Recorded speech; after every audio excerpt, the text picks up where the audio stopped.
खिलंदन खे थो ख़ुशियूं बख़े, रोअंदन जा तूं राज़ थो ॼाणे।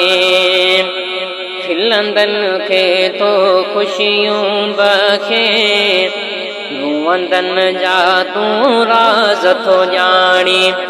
मुर्गूं मुंहं ते कंहिंखे ज़ाहिर, दर्द अंदर जा तूं ई सुञाणे। खिलंदन खे थो ख़ुशियूं बख़े, रोअंदन जा तूं राज़ थो ॼाणे। खिलंदन खे थो ख़ुशियूं बख़े, रोअंदन जा तूं राज़ थो ॼाणे। मुर्गूं मुंहं ते कंहिंखे ज़ाहिर, दर्द अंदर जा तूं ई सुञाणे। खिलंदन खे थो ख़ुशियूं बख़े, रोअंदन जा तूं राज़ थो ॼाणे। कंहिंखे नाहे निंड नसीबनि, के था बंगला बि सर चाहिनि। कंहिंखे नाहे निंड नसीबनि, के था बंगला बि सर चाहिनि। के था पट ते लेटी लेटी, हमद सना पिया तूं जा ॻाइनि। सुख जा साईं दुख जा दातर, मज़लूमन जो तूं ई साणी। सुख जा साईं दुख जा दातर, मज़लूमन जो तूं ई साणी। मुर्गूं मुंहं ते कंहिंखे ज़ाहिर, दर्द अंदर जा तूं ई सुञाणे। खिलंदन खे थो ख़ुशियूं बख़े, रोअंदन जा तूं राज़ थो ॼाणे। रोज़ीअ जो बि तूं ई वारिस, जो आजा ते उते ई पुॼाई।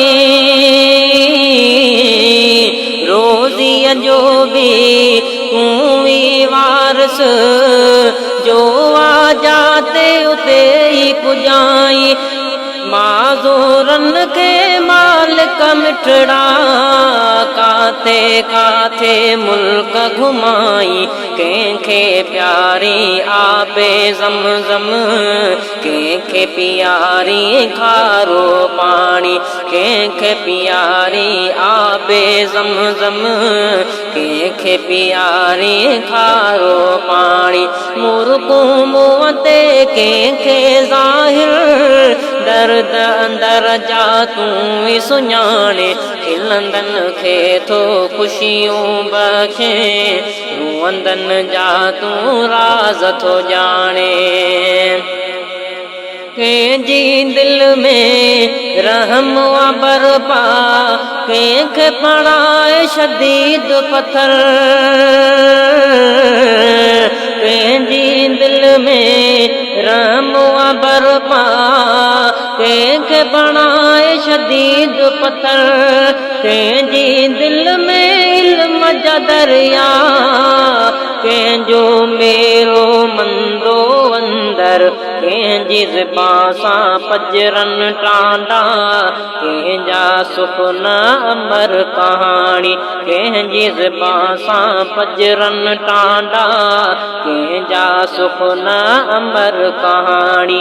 मुर्गूं मुंहं ते कंहिंखे ज़ाहिर, दर्द अंदर जा तूं ई सुञाणे।